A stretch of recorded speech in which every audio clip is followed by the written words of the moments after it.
1 in 8 chance that a woman will develop breast cancer in her lifetime.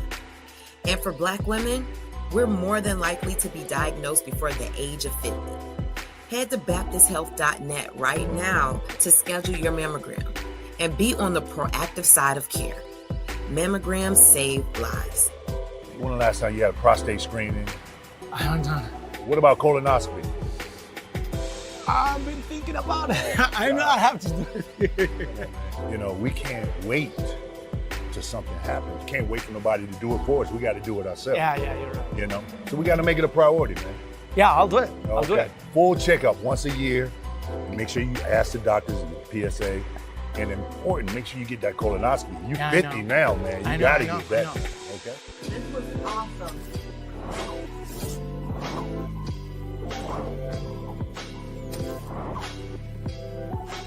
Thank you for tuning in.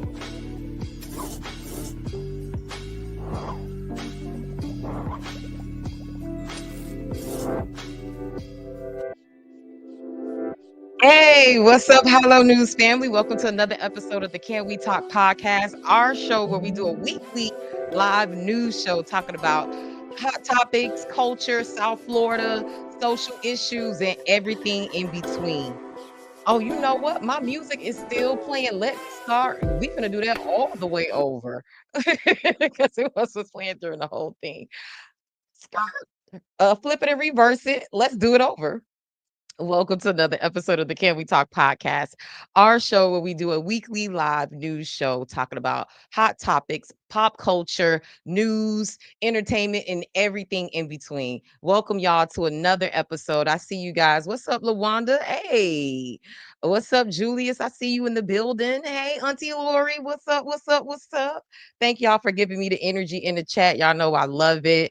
Definitely hit that like button, subscribe, comment. That's especially if you're watching on YouTube, that helps with the algorithm. So we definitely want to make sure that we are getting seen by as many people as possible as we grow this audience organically. You guys will see this in real time as we grow this audience. So yes, thank you. Julius Walker, it's you. Your whole name is there. Y'all are a trip. Guys, we have a really, really good show today. As you saw the headlines and our promo graphics, we have some really important and really cool special guests talking about some cool events and initiatives and information that they have going on. We also will be talking about some hot topics, things going on in the community, events coming up, and all of that good stuff. So, y'all, thank y'all for tuning in. Let me get a little sip to get the thing going. Yes. So let's get into our first story here. I wanted to talk about what's going on with Alligator Alcatraz. Like, have y'all been following that? Are y'all, let's be real. Black people, in Miami, are y'all really, really tuned in? Do y'all really, really care? Because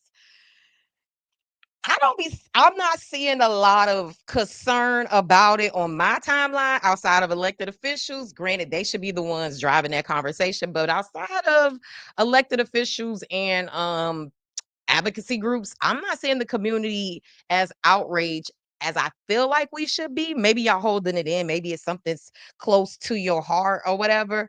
But I haven't seen it. And here's the thing, and on one of our previous episodes, it's not just a Hispanic or Latinx issue. This is all people who have immigration status or immigration connections that are being put into these concentration camps, as people are calling them, or being hauled up by ICE. So I just want to know how y'all feeling about it, because I haven't been really seeing the care and concern like I feel like we should, especially for our Haitian brothers and sisters, anybody from the Caribbean, the African diaspora, our Afro Latinos, like they are also too being targeted in this. And so the reason why I wanted to bring this up is because Senator Shevrin Jones actually released a statement, and let me pull that up for y'all to see. Yes, keep coming in, keep trickling in. I see y'all, the numbers are rising. Keep sharing it. I love it. Keep sharing this clip so we can get some more people in here, okay? Keep so I'm not in here talking to my damn self. Yes. So I wanted to talk about this statement. So thank you. Okay, Lawanda, you've been following it. It is horrible. And so just a little bit of background before I go into like Senator Jones' statement and why he released this. Um Alligator Alcatraz is the camp and that they created for people who are being detained by ICE in South Florida, and they're taking them out to this tent shanty town, I'm calling it, in the Everglades, where they are detaining people. Everybody knows this time of year in the Everglades, it's mosquitoes, it's hot, it's not the best living conditions. We're going into hurricane season. And so people have like some real concerns about not only the environmental impacts, but the impacts on the people who will be housed there and working there. And so Senator Shevrin Jones, along with some other state representatives last week, attempted to go and to take a tour of Alligator Alcatraz, but they were denied access. And so as an elected official, a state elected official, you're able to tour or do, surprise visits or pop-ups at state-run facilities.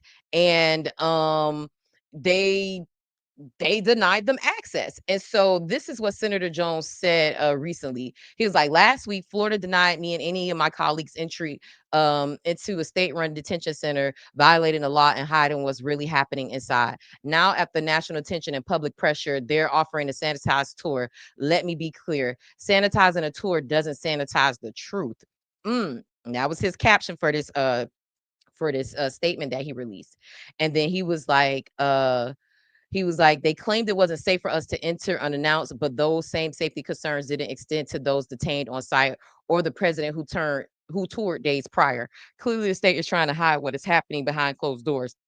I plan to join this weekend's tour, though fully expect it will be sanitized version that suits the administration's political objectives. Make no mistake, sanitizing a tour doesn't sanitize the truth.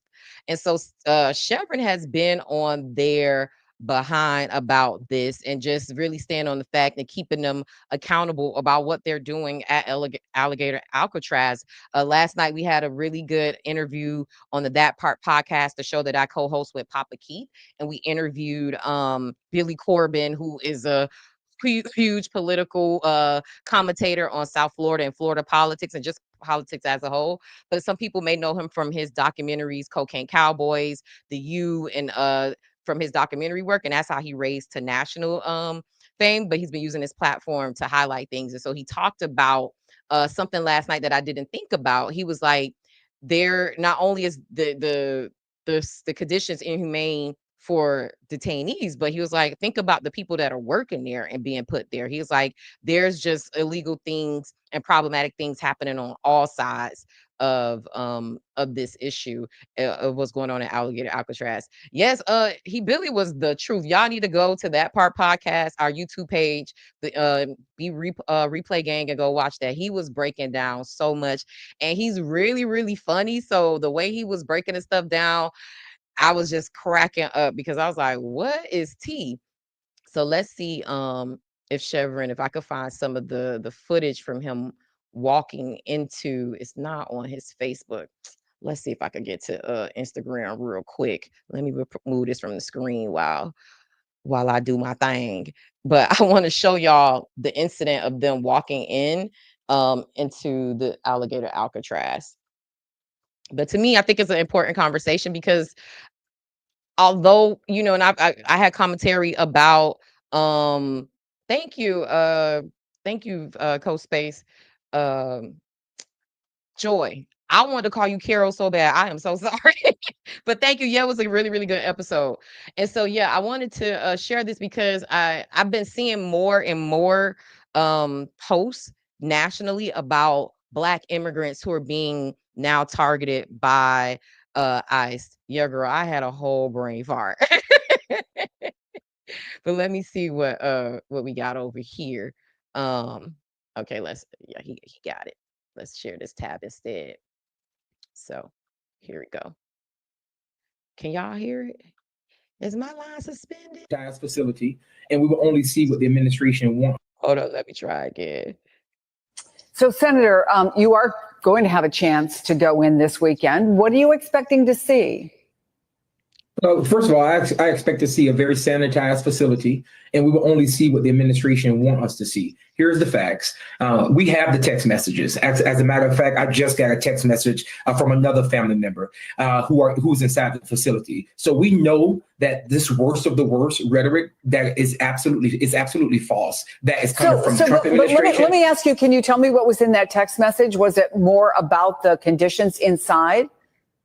I can read it to you. It said he's still sick. Everyone else is still sick. And supposedly they offered medicine to people, but they haven't given it to them yet. They just asked who needs it. They didn't say what they were going to give them, and they never returned. My husband did get another shower, thankfully, and they actually gave him new uniform, although it's too big for him. That's not important, but that just tells me they have too many people there. These are the facts. These are the stories that's coming from the individuals that's in there. So we know the people in the facility has complained about the lack of running water. They have complained about not receiving their medication. They have complained about worms inside their food. And so this idea that this inhumane treatment is not happening, that is coming out of the Florida Department of Emergency Management, if it's not, then prove it. And so we know when we get in there Saturday, we will not see the true way that this place is being run. Do you know if you'll have an opportunity to talk to some of the folks who are in there directly? Because let us not forget, and I think you touched on this, most recently, the White House press secretary again said, these are the people who are the worst.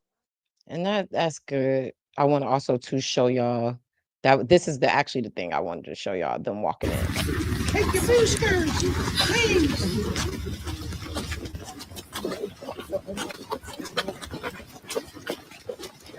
So this was State Senator Shevrin Jones, along with Anna for Florida, Anna V. Gamani, state rep, and also to I want to get the other lady out of town. Really respect you guys. So many people, a bunch of sheep, all they do is follow. They put their mask on, they rolled their sleeve up, they took all their boosters. Let me see. Her name is Michelle for Florida. Yeah, Michelle Rayner. So I just wanted to make sure I gave her her things. They're all walking into the facility. Take your boosters. So yeah, as you can see there, and here's the thing, the fact that they got to be out there walking in mosquito nets and all type of stuff just lets you know what the people are dealing with under at that facility. And also too, something that people have been calling out is the fact that they've been so easily able to build this. Yes, the mosquito nets. Exactly. They've been so quickly able to build. I think this is over $500 million. They built this in like a week. And so we have an affordable housing crisis. We have a unhoused or homeless problem.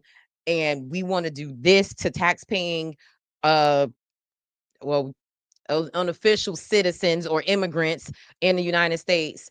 We gotta just pay attention to things like this, and also to speak truth to power, hold people accountable for things, because this is not okay. The amount of money that they put into this facility so quickly, and we can't get affordable housing in South Florida. People gotta scratch and survive to live, but they could spend 550, whatever million on this facility and all these tents. And then also too, kudos to the people who've been calling out the companies that supplied them. We're going to be putting up a post on social media. DL Hughley has been following this, but he's been calling out the companies, and one of them is a Latinx or Hispanic ran company that supplied the tents and food and other different things to this project. And I think that's also too, I get it. On one side, I'm like, you getting your paper, you trying to get that contract, but also too, you got to stand for something as well. And so it's a consequence of supporting this. And I like the fact that we are saying, hey, we're not going to support businesses that do inhumane things. So yeah, just definitely wanted to share that with y'all and let y'all know what was going on and give that update from Senator Shevrin Jones, who is going to be taking that tour, and we'll follow up with y'all next week about it as well. Now we have a really, really special guest. Our first guest is in the building. I want to get this teed up for her. She's a very, very special guest because we go back way back, and y'all know Chiefs in the building. Put some orange and black in the comments for us, because we have a chief in the building talking about an amazing event that she has coming on, going on this weekend. And we definitely want to bring her to the stage. Hold up, before I switch gears into that, let me just address this. My concern is how remote the area is. Google Dade, Collier Train and Transport Airport, and zoom out. The site was closed in 1970 due to environmental concern 55 freaking years ago. Wow. Definitely great point, Lawanda. And she's referring to Alligator Alcatraz. But yeah, as we switch gears, we have our special guest in the building. I want to tee up some graphics for her and all the good things. But yeah, we're gonna welcome to the stage, without further ado, Sharde Payne. Hey, what's up, Hi, Sharde? Renee. Hey, First of all, what's up? Carol City in the building. yes, come on, the orange and black and y'all know I play with the Bulls, but if you cut me, it's gonna be orange and black coming up out of me because I'm a chief at heart, and I definitely wanted to make sure I extended the platform to you. How you doing? You good? Exactly. I'm good. Thank you so much for bringing me on. Thank you so much for having a platform for, issues like this, things like this. So thank you so much. Yes, yes. I love it, love it. And Sade, you have like an amazing initiative that I was like, first of all, like I said, Carol City, all the way back, class of 2004 or three, right? Three, Three, Sade? class of 2003. Yeah, Yes, okay, okay. class of So 2003. I think Yes. you were a senior when I was a freshman. Definitely remember you. You was on auxiliary, one of the pretty girls, one of the popular girls. So all the things. So we go back and we definitely connected Yes. and had a stronger bond too in college. And just, you're a friend of my cousin. So we definitely known each other for years. And so to see what you're doing, I was like, of course, like we gotta have you come on talk about this amazing event. So let's start from the beginning, Sade. What made you want to do this Right. event?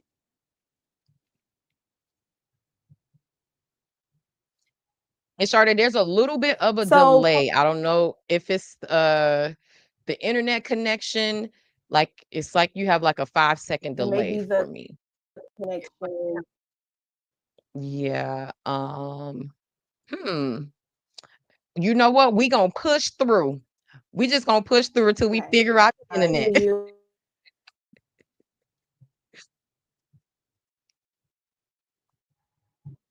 This is live, y'all. We live. This is what happened. But look, it's all good. I think we lost Sade for a little bit. Hold up. Oh, there you are. There you are. Okay, okay. You good? How about this, Sade? Go out and come back in, and we gonna just start it all over because we could do that. We gonna do that. So I'm gonna let you figure out the technical issues, and then we're gonna come right back in.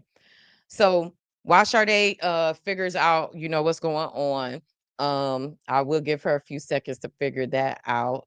Y'all, can I cut my fan off? I'm freezing. My feet is cold as ice. Let's do a quick. If anybody watched the TS Madison show, they do breaks over there. We're gonna do a quick little 1-2 over here while Sade gets it together, and I'll be right back.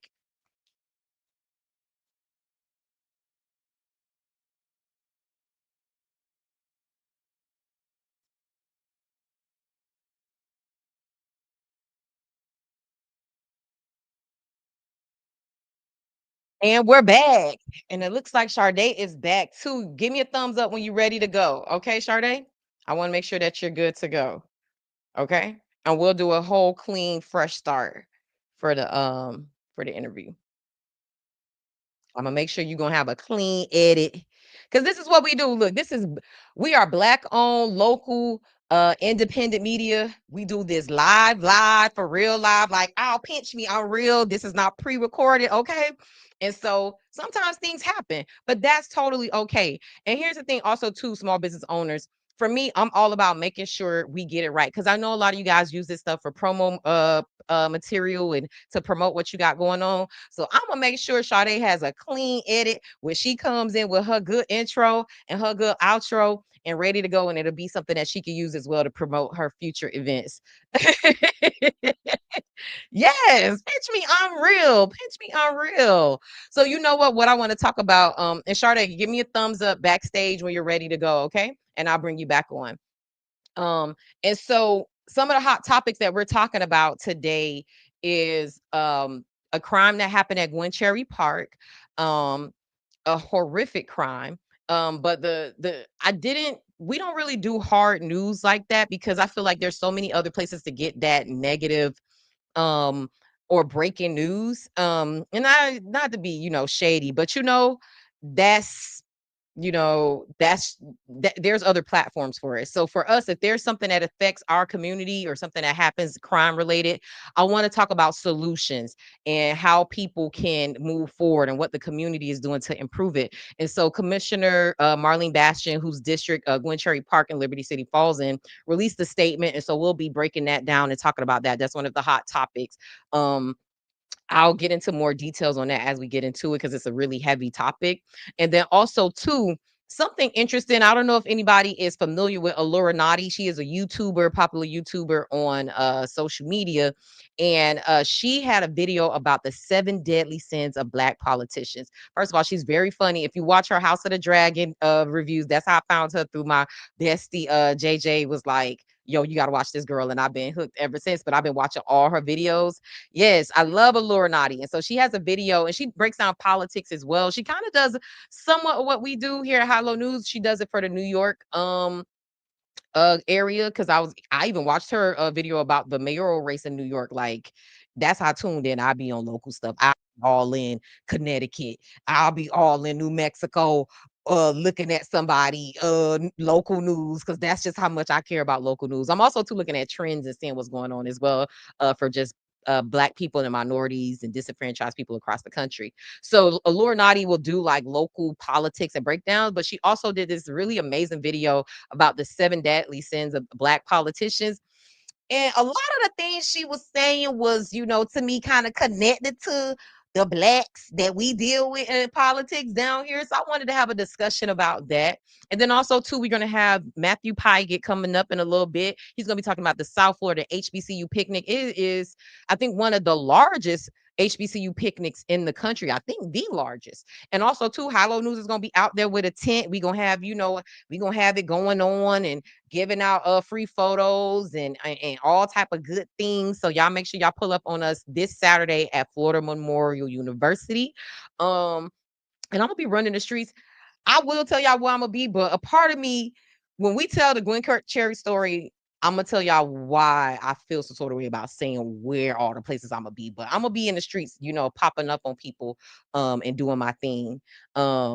Yes, she went off on Eric Adams on the Breakfast Club. Olurinatti, that's how she went viral. She if you want to Google her, very funny, very smart, very witty. You could tell she's a West Indian Caribbean girl because she has a little accent and I love it. Like she reminds me of like I feel like I know her, especially growing up in Miami. We have like such a big Caribbean culture. I feel like I know her personality. So we're going to be talking about that and digging into it as well. And then, we have another guest. We're going to be profiling Carol Edmond from Place of Aroma. She has some really cool things that she wants to tell y'all as well. So we good, Sharde? We good for our clean entry? Hey, let's go. Girl, it don't even matter. We could do it how we want to do it over here because this is what Black-owned media does. This is what independent media does. We give our things. We restart. Okay? Yes. Hey. Oh, you got some fans in the chat. Let's welcome back Miss Beautiful Sharde Payne. Hey, thank you so much for having me here again. Thank you so much for that. Sorry about that technical difficulty, but thank God for the iPhone. Look. And here's the thing, it's all good. And also too, you coming in like clear and everything. So it's all to the good. You got some fans in the chat too. So hey, what's up, Wano or who know? I hope I'm saying that right. But let's redo this over. I want to introduce you to the audience if you're just tuning in. Sharde has an amazing event that she has going on. Also, too, like I was saying earlier, we have our Chief Pride, Carol City Connection, as her being a fellow chief. And like I said, she was that girl. Auxiliary cool, the cool upperclassmen that I used to be like, oh, who's that girl? And she was always really, really nice. And like I said, we built a bond and she's just amazing. So I definitely wanted to have her on to talk about her event called Project Glow. So Sharde, let's start at the beginning. Let the people know why you wanted to start Project Glow. So I wanted to start it because, well, I've always been very passionate about entrepreneurship and business, but I moved away. I moved away to Tampa in 2016. I stayed there for a couple years. Then I moved to Texas in 2020, and I recently moved back to Miami last year, 2024.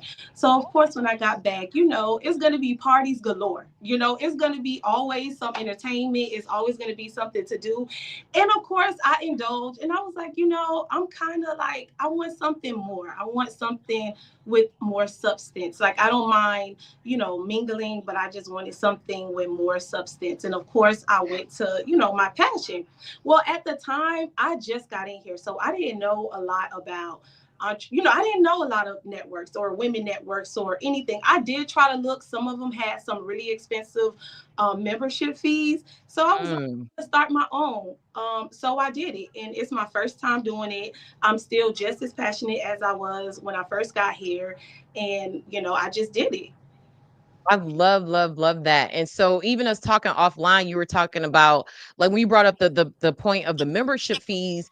I actually, that's something that I experienced as a small business owner. I'm like, if it wasn't for this grant funding, a lot of these organizations that I'm a part of, I wouldn't be able to afford it because it's $100 here, $200 here. Some of them are $300 a year. And then also too, there's maybe fees for events and stuff like that. Or they're bigger events. So it's like, it could get a little costly as you're trying to navigate this business industry in South Florida. So definitely, I love the fact that you had in mind, like, what is a free starting point for people if they're looking to start their business network. Sharde, what are some things that people can expect when they come to Project Glow? So, of course, they can expect, photo opportunities. They can also expect, many little content creation. There's going to be decoration. There's going to be food. There's going to be drinks. But most importantly, they can expect to leave with some good value, whether they have a business, whether they're a beginner entrepreneur, or even whether they don't even have an idea. Some of the women that's going to be my keynote speakers, they come from all different walks of life as far as, in the industry, as far as their career move. So they're going to leave with some gems. And most importantly, even if you don't have a business, or even if you don't have, something that you're ready to start, at the very least, you're going to leave with a sisterhood. You're going to leave with somewhere to come back to, as far as like resources, as far as like answers to some of the most common questions as it relates to business. So, like I said, the most important thing is a sisterhood, a community. Love it. And let's talk about some of these amazing women that you have on the lineup. I'm going to share the flyer again so people can have like a little visual, but tell us about some of these amazing ladies. Some of them are friends of the of High Low News as well. I see Ashley Gant, another fellow chief. So tell us about these amazing ladies. Yeah, so Ashley Gant, as you know, she's a lawyer. She was also a former educator. She's a lawyer. She's currently serving as state representative. We also have Shayna, who is the CEO of Iconic Realty. So she's CEO of a real estate company. And, on top of that, she's a mother of 4 and a wife. We also have Tony Ballinger, she's also a financial literacy mentor. She's also into real estate as well. And we have Takara, who's a career coach. So even if you don't have a business, but you're looking to network within your current job, your current role, she's a career coach. She works for a college where she has 100% success rate on getting college graduates into the working field. And of course, we have, Miss Max. She has her own hairline. She also has her own beauty products. So these women will be there, and these are all women that I handpicked. So whether I know them myself personally or they came highly recommended, these are women that, like, I literally went to myself. It's not like somebody who I was like, hey, who's looking to be a speaker, or let me find professional speakers. So it's personal for me, and I'm very proud of my little network that I have. First of all, let's not call it little. It's major. You have some very Very much. amazing heavy hitters on there. So sometimes as women, especially in the Black community, we may play small. No, this is major. Like when I saw it, I was like, oh shit, what is look what Sharde doing. Look what Sharde Yes. doing. Like I said, depending on my flight, I haven't even booked it yet. So depending on the time when I leave, I may pull up on you and try to do some on-site coverage. But definitely when I saw that list, I was like, this is a must attend event. Sharde, tell us where it's going to take place, maybe some of the amenities, and like if there is there a ticket price. Let's give them some of the details on the event if they want to attend. Of course. So it's going to take place at Butterflies event venue. It's a venue in Miramar, not too far from like the Miami Gardens area. Free parking, of course. We also have, there's going to be an open bar. We're going to do giveaways, and also the tickets are very affordable. I made sure that every woman can be included. It's not something Yes. where it's going to be, very expensive. It's very affordable for any and every woman. Like I said, no matter what stage they are in their entrepreneurial journey. I love it. And so how can people purchase tickets? Is there a link? Is there Eventbrite? Where can they go to purchase their tickets? Okay, so they can go a number of places. They can click right on my right in the link in my bio and purchase it there, or they can go on the website, which is projectglow.info/project. Gotcha. And so I have your social media page up. So should they go to this page here to Sharde Payne to get all of that information? Yes, they can go there, or like I said, they can go to the website. My personal page, the link in my bio, will have a link to the ticket. Love it, love it. And you know what I want to do at some point? I'll make sure I create a banner for the rest of the show. So we'll put that on the screen for people who want to get their tickets as well. So when we finish up, put it in the chat and I'll make sure that I have it on the show for everybody so they could get their tickets, because we want to make sure they get the information. I know they're looking at the screen, but sometimes we just need to get them a little extra 1 2 1 2. Sharde, where do you want people to walk away? What do you want them to feel? What do you want them to take away from this experience? Well, when they leave, I want them to take away, like I said, most importantly, a sisterhood. You're not out here alone. It's not hard to start a business, and it's not hard to network. Of course, you're going to come there and there's going to be people there, but meaningful connections, like, hey, I'm starting a business and I was having trouble with this. Listen, come back to this network. Come back to the people that you met at my event. The answers are there. They're out there, and you don't have to go searching far. I love that. And Sharde, before I let you go, is there anything else that you want the audience to know? Is there anything that you feel like we didn't touch on that you want them to know about you, your business, and your event? Well, I think that money mindset is something that women, we don't really speak about Mm, openly with our girl groups. We connect on so many other levels. We connect on motherhood. We connect on, like our jobs and how it's stressing us. We connect on, hey, like where you get your hair done, where you get your nails done. But I want everybody who comes to leave with, hey, we can talk about money as well. A lot of people mhm. think that, entrepreneurship, it is a masculine thing, but hey, it can be feminine, and we have the tools. The tools will be in the room, and you're going to want to be in that room. Love it. Sharde, this is amazing. I actually just got your website, so I'm gonna put it on there. So for anybody who wants to attend and get their tickets, putting that on the screen for y'all right now. Don't say I ain't never do nothing for y'all. Here y'all go. This is an amazing event. Especially here's the thing too, and I'm y'all know I'm so big on local. When we have local entrepreneurs setting up, providing affordable opportunities, exclusive opportunities. And you know what, something, and I know you went to school with him, Funky Dineva, Quentin Latham. He Yeah. says something about smaller or more intimate events like this. He was like, the networking and the FaceTime that you get with powerful people like the women that you have on your panel, if you went to a bigger conference where there's thousands of people, they're not going to be able to get the FaceTime. You're not going to be able to get that one-on-one with them. So when you come to intimate events, someone like Ashley Gant and the realtors and the woman with the hair business, you could have a one-on-one opportunity and intimate time to ask some real questions, and they'll actually be in a setting where they're more relaxed, they're comfortable, they can have more time with you. So to me, that's the benefit to me of more intimate events, especially when you have a quality lineup like this. And Exactly. especially for the price, you get to have that FaceTime with people that you may not get if you go to a larger, more established conference. And Sharde, anything that you want to add to that point as well, you definitely can. Yes, definitely. I mean, listen, there's the younger generation. I have sisters, they're in their 20s and they are fearless. They are getting out there and they are starting these businesses. They have no fear, but sometimes they do have pitfalls on, hey, how do I do this, how do I do that? You never know. You can even have a mentor there. They will be there in the building, as well as some of the attendees. We have people in the medical field. We have friends that's going to be there. They're high up in the medical field. So I mean, like you said, these intimate settings are that's how you start meaningful connections. That's how you start. Let me tell you, Janae, I've been off of social media for a while. I don't have a large following, and me myself, like, I am so proud of my lineup.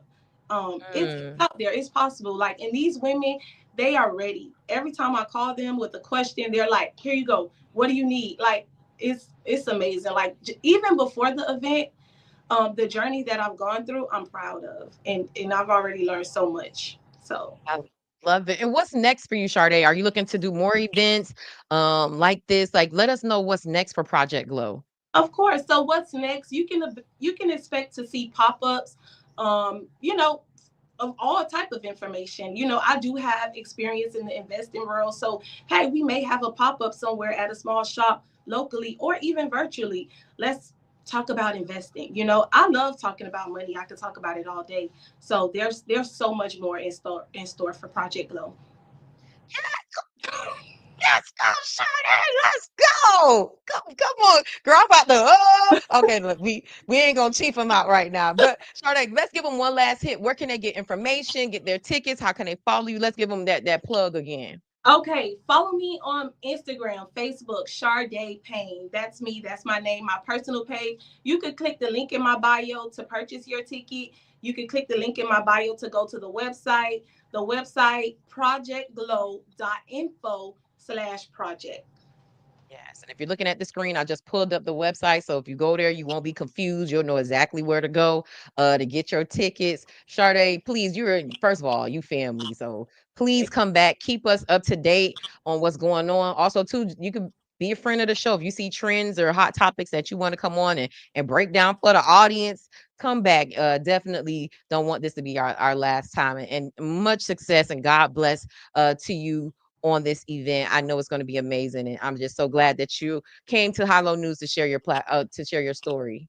Thank you so much, Janae. Again, thank you, like I said, for even taking an interest in local events like this. So I truly appreciate you. I hope that you show up at Project Glow. Just come, just do it. Yes, just do it like Nike. Hey. Thank you so much, Sharde. This has been amazing. And also, too, hit me up. We could chop this up. You'll have a whole little promo situation going on because that's what we do for our small businesses. Okay. Come Thank you again so much for coming on. This is amazing. Great story. Thank you. Thank you. Bye. Y'all, look at girl, I'm about to cry because I just love Sharde. She's just one of those girls that's just always, she's a girl's girl. She's a supporter. Also, too, quick story. One of my first jobs, I think, yeah, well, not my first job, but in Aventura Mall, Sharde helped me get a job at Nordstrom. She was working there, and had to be 19. I couldn't be older than 20, but I think I was 19 at the time. And I did not do right by that job. I ended up getting fired, but that had nothing to do with Sharde. I was so helpful. I was so grateful that she helped me get that job, and the money was decent too, working at Nordstrom's as well. But that just goes to show her character. Like Sharde was like, "Yo, I'm gonna put you on. I'm gonna tell you what to do. They hiring. This is what you got to do. This is what you got to say." So this is just the energy that she's just always been. And like I said, if you know her from Carol City, she's just always been a girl's girl, very funny, like just very, very funny girl. She was being professional right now. I get it. She's selling her things, but she's just a great personality, a great overall time. So I know that energy is going to be at Project Glow. So y'all pull up on it. Let's support local. That was amazing, y'all. I'm waiting for my next guest to pull up backstage. So while we do that, we finna go over to Hilo News. I want to show y'all some events that's happening this week. If you don't know, every Monday on Hilo News, we have a weekly events post, right? And on that events post, we talk about what's going on for the week, places that you need to go, places that you need to pull up on. So, you know what? We just need to do. Oh, look, I'm speaking so soon. I'm speaking too soon. I was about to go into news we can use, but I won't even do that because I see my guest is backstage. Matt, give me the thumbs up when you ready to go on because I know you got a tight schedule and the people gonna understand why when you come on the screen. So just let me know when you're ready to come on. Okay. All right. Yes. So definitely it is a jam-packed day. We have some amazing heavy hitter guests on the show. And so without further ado, I would love to welcome to the show Mr. Matthew Pigatt. Hey, welcome, Matt. Hey. What's going on, Janae? How you doing? I love that energy. Yes, look, you know why I'm pumped up. I'm pumped for the South Florida HBCU picnic. Like, Yes. I am excited about what you have built, and this is going to be my first time attending, and we're going to be there as a media partner and a vendor. So I'm just real excited, man. Yes, man. We've been doing this. Actually, we started in 2015. We took about 2 years off due to COVID. So this is our 9th annual South Florida HBCU picnic, man. We're so excited. Man, look, first of all, kudos to you and Josh and all your co-founders and your team. Like what you guys are doing is amazing. And so definitely thank you for allowing us to be a media partner on this. If you've been looking at any of Hilo News platforms, we have promotions running for information. So y'all need to pull up on Saturday. Look, we just had Sharde, her events on Sunday. This is on Saturday. We got a whole Black excellence weekend going on. And the South Florida HBCU picnic is a part of that. Matt, for anybody who has not attended, let them know what they can expect. Am I able to share my screen? Because I would love to talk about it while I show. Do you see? I don't know if it allows. Do you see present at the bottom? I do. See if it lets you. Go on ahead. Let them use you. Let them use you. Excellent. All right. So we're gonna go ahead and do that. Yeah, let them see what they can expect. So I'm gonna pull this up. So South Florida HBCU Picnic is a collaboration of 26 alumni associations and a Divine Nine that come together to put together an event that brings together our community so that our kids and next generation can see what it looks like to be Black professional. It has become the largest Black professional event in South Florida. It is sponsored by City of Miami Gardens, the Greater Miami Visitors Bureau, and many of the HBCUs that you see are represented. And the main reason why we do this is to bring together our community, especially in this current climate where we have a lot of attacks on HBCUs. This is a place where every single year we have literally the top Black professionals from across South Florida. And when I say top Black professionals, when you really look at when it means like Black leaders and Black power, you will see HBCU alumni represented from the county commission to the school board. Matter of fact, out of the 9 people on the school board, you got 2 Black school board members. Both of them are HBCU graduates. When you look at the county commission, I have 13 members on there. 5 are Black. 3 of them are HBCU alumni. So when you look at the leadership in our community, HBCUs for over 150 years have been the #1 source and #1 engine of Black professionals for our community. So we give a space for these people to come together and just hang out and for the kids. So what you will see at the HBCU picnic is HBCUs represented, where you can learn about all the HBCUs there. We have a youth zone with a bounce house, a game truck. We have youth activities. We have a Black-owned private school that does elementary and middle school. They'll be out there engaging the kids with African drumming classes, creating crowns. We'll have vendors representing our nonprofit community and also local community. This event is what it looks like to go to an HBCU homecoming. So we do this for kids, and I guess you'll ask me a question about why I started this a little later. But go ahead. What was the mission behind it, or the purpose, or the inspiration? So growing up, I didn't know about Black professionals or people like this at all. So when I was in high school, I was a young man facing a felony charge with a 2.1 GPA. Had no clue about success in Black professionals. And thankfully, I was involved in a program called 100 Black Men, and I was in their leadership academy program.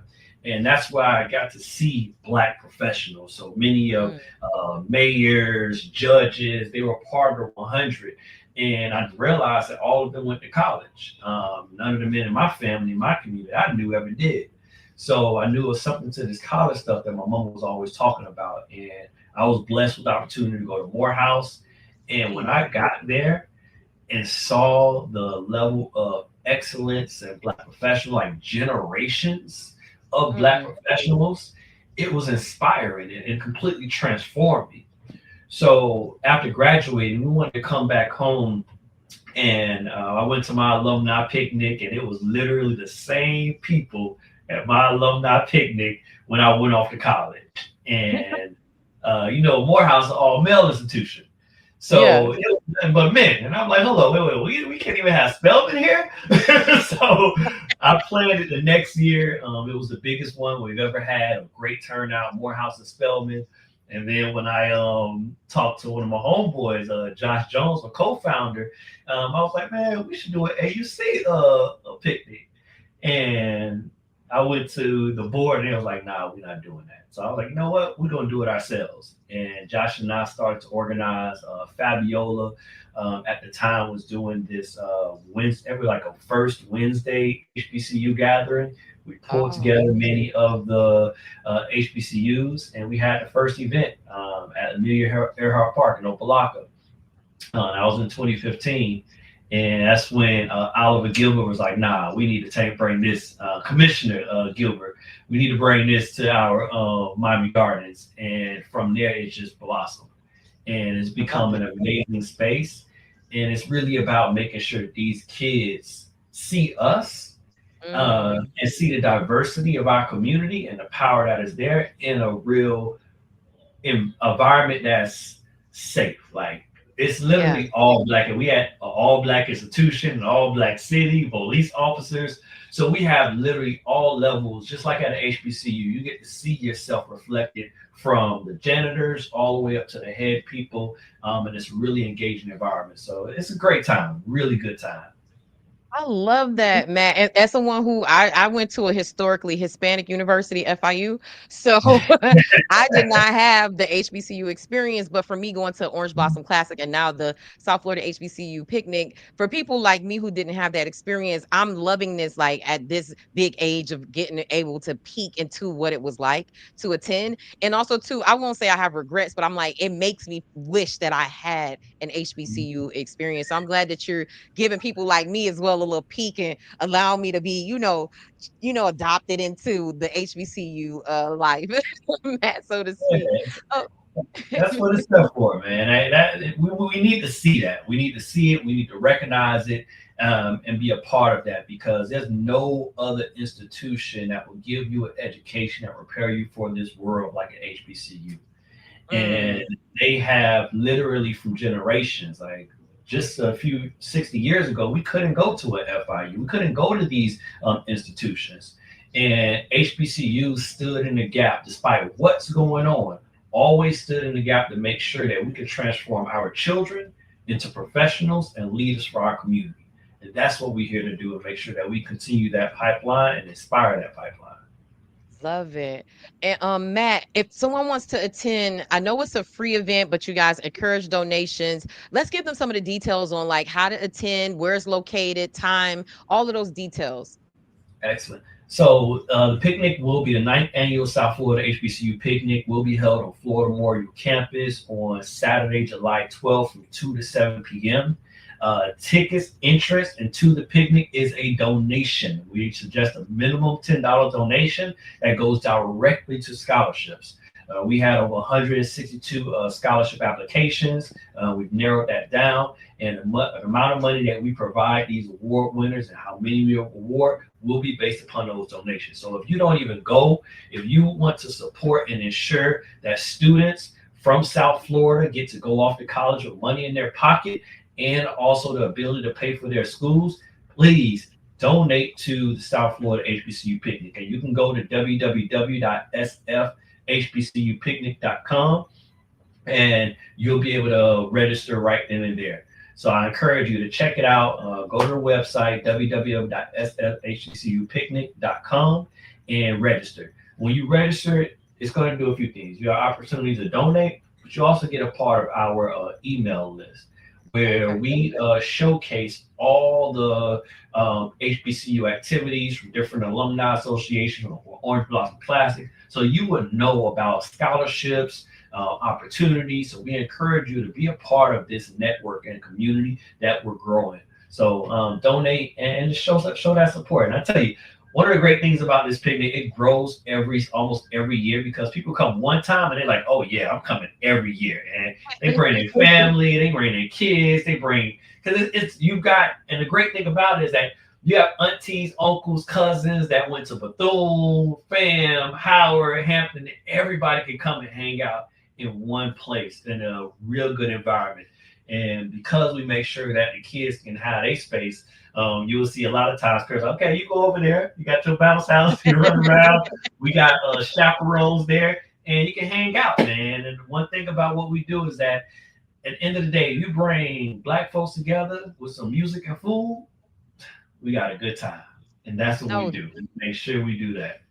Definitely. And I see thousands of people out there. And also, too, like you said, I think you told me you guys are the largest HBCU picnic in the country. Yes. So that means people are traveling from all over the country to come.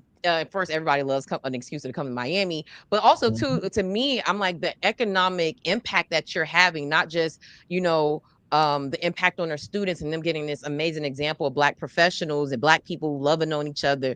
You're affecting the economy of Miami Gardens, one of the largest Black cities in Florida. So can you speak to the importance of that, of like what these type of events do for our economy as well? Because I know you're big on business with your work with the chamber.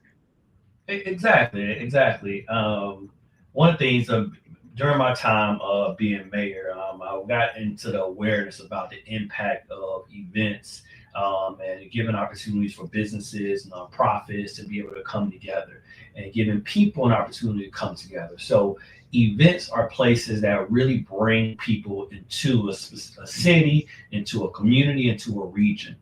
And it gives businesses an opportunity to showcase their wares. That's why we always have a vendor. That's why you're there as a vendor, as sponsor, so that people can see that, and that drives revenue in that way. People who come down, they frequent the hotels, they frequent the restaurants, and that literally helps our economy. That brings tax dollars, that brings revenue, and that gives people the ability to take care of their families. So we're really big on making sure that businesses have opportunity to showcase their wares.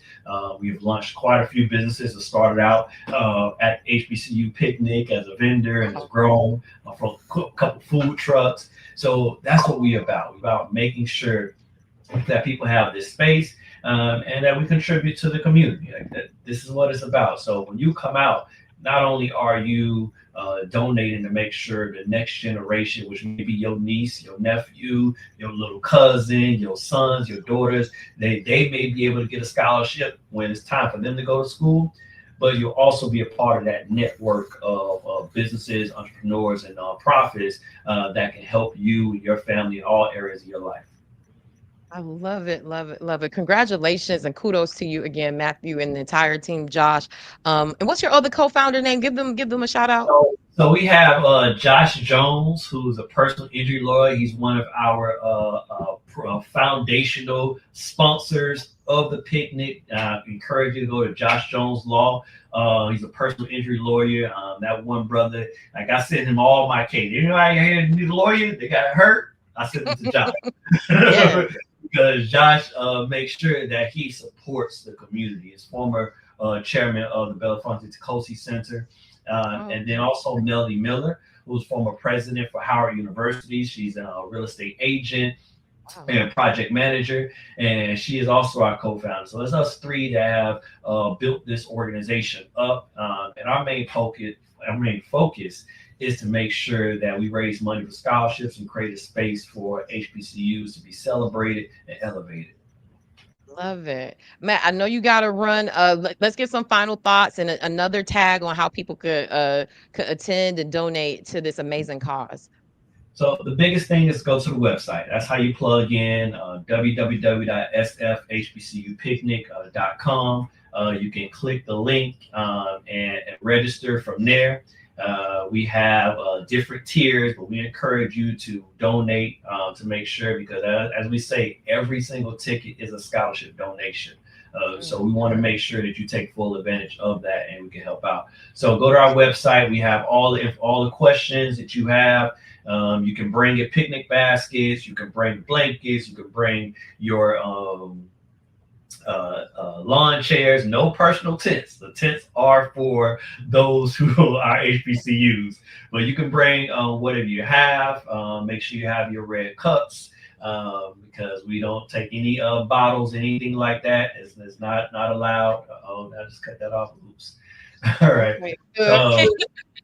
So just come out, man. That's the biggest thing. Your presence is everything. Once you go to www.sfhbcupicnic, you register, you'll be plugged in. We'll send you an email on what to expect. As long as you stay cool, bring some water. Matter of fact, we have Coca-Cola, so they're going to be giving out thousands of bottles of water. So we have a hydration station. It's going to be a great time. Just bring the kids. That's all I say. Kids are free. Kids are free. Adults must donate. So bring those cousins, bring those nephews, bring those kids, bring them. We want them to be able to see us and see how we hang and enjoy ourselves. I love it. Congratulations, Matt. I'll see you on Saturday. Again, thank you for allowing us to be a media partner, and just kudos to you for what you built. This is amazing. You and your team, this is so dope.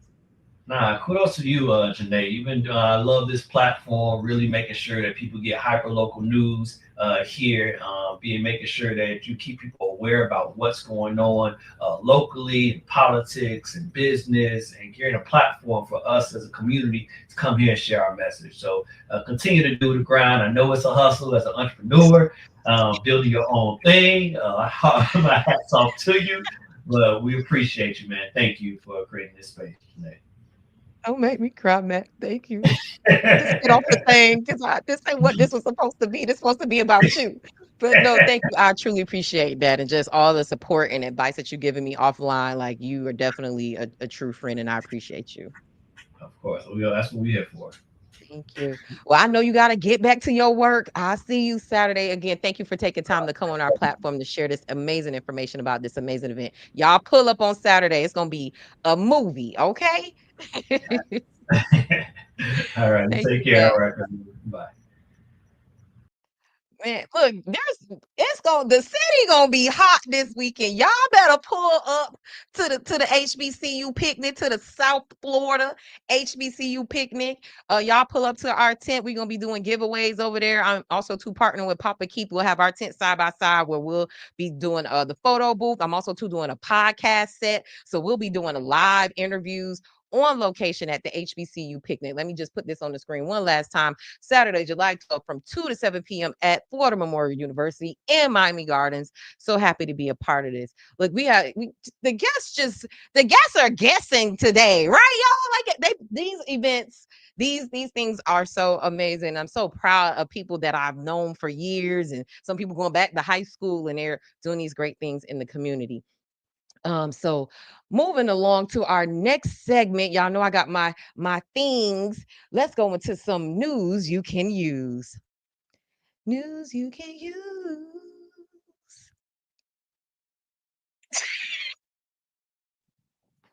That was we gonna get us some music. We gonna get us some music for these for our promos, okay?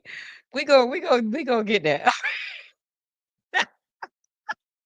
I'm sorry, I'm cracking myself up. If you can't laugh with yourself, then you can't do nothing. You can't do nothing. Yes, Ma, it's a lot going on this weekend. If you want to roll with me to the HBCU picnic, let's go. Let's go. But let's get into this news you can use. This week of upcoming events in South Florida. And like I said, every Monday on High Low News, you want to tap in. Shout out to our amazing manager editor, Derica. She curates this list. So if you want to be featured on this weekly events list, hit us up in our DMs or email us at info@highlownews so you could be featured. But these are some of the things going on this weekend. I mean, this week of July 7th through 13th. So this was yesterday. So sorry about that, but they were showing Wicked down to the Little Haiti Culture Center. Shout out to Commissioner Christine King. They're having chess going on today. That's going on right now. So you could still make it over there to this. This end at 9 o'clock. This is the chess challenge. City of Lauderdale Lakes has this going on. Let's see what else in here. Oh, the elevation experience. We will be at this tomorrow. This is a free event powered by the Orange Blossom Classic. It is a women's conference featuring Yo-Yo, iconic hip hop rapper, Pretty V, social media influencer, and so many more amazing women will be on that panel. So that's going on tomorrow. I'll be there. And also, too, stay tuned. Later this evening, I'm going to be running my interview with founder Kendra Bullock of Orange Blossom Classic. So you guys check that out, okay? And then also, too, going on this weekend as well. Like I said, so much going on. The Garden Workshop in Miami Gardens. I know a lot of people are plant moms and plant dads, so that's a cool little situation. You may want to run over there and then run over to the South Florida HBCU picnic. You got time because looking at the timing, doors open at 8:30 p.m. and the picnic don't start to 2. So you got time to do both of these things if you into plants like that. Also, too, there's a summer showcase. Summer music camp showcase by the Miami Music Project. So we got the kids performing at FIU Herbert and Nicole Performing Arts Center. Oh, that's down south. I thought that was at the North Campus. I was about to give shout out to the Biscayne Bay campus. That's where my school of journalism was. I have more of a connection there, but shout out to the whole FIU massive. And then also, too, going down reggae, Afrobeats, and soca. That's happening this weekend in Miami. If you into the reggae scene, make sure you pull up on them. And then also, too, Dobie's Dream is having an annual sports camp at Southwich Park. This is going down on Sunday. So this is pretty cool for the kids and it's free. So make sure y'all pull up to that. I know South Florida is a football factory. We just had Sharde on, so y'all know all about this event. So y'all pull up. And then also, to Our House, Soulful Culture House, music featuring DJ Tillery. Shout out to Tillery. I love him. No cover. Dang, all this stuff free. It's so much to do. It's so much to do. I love this. Also, too, in some news we can use. Can we give a an applause to the schools? Come on, the urban core schools making great grades this year. Come on now. This story touched my heart so much. And I made a post about this. This is probably the most engagement we have gotten. I'm going to give y'all a little background tease into my theme because I want to show y'all the numbers and the impact. So if you're looking at the screen, this post, let's get into the analytics. This post has had over 132,000 views. We posted this 2 days ago. Over 4,000, almost 5,000 interactions from follows and from followers and non-followers. We got shares, comments, just thousands and thousands of shares, thousands of likes, hundreds of comments. People are saving it. Like this made my heart smile because it was a lot of stuff talking with the West Fest versus Carol City Chief Picnic Fest and Chief Hall Picnic. What are they calling it? Chief Fest now? Chief Hall Picnic Festival. Y'all don't kill me. But it's just, it was a lot of back and forth. And I saw some of the commentary was getting a little nasty. Like somebody from Booker T was like calling out and saying nasty stuff about Northwestern, like that old nasty stereotype of saying like, oh, people everybody at Northwestern got AIDS or HIV, and just so late and lame saying stuff like that, shaming people who have the virus and, demonizing the entire school. And just for whatever reason, I don't even know where that that came from, but I do remember people saying that about the West. And so somebody brought that back up, very, very tacky, Jackie. And then, just the Central versus this and the Jackson versus this and the Norland versus. And so it was fun rivalry, but it started getting a little tacky and a little more offensive. And we all know from our community, when people get you know, when you know what, West Fest, oh, I'm finna say it because I ain't want to say it because I don't want nobody rolling up on me at the West Fest.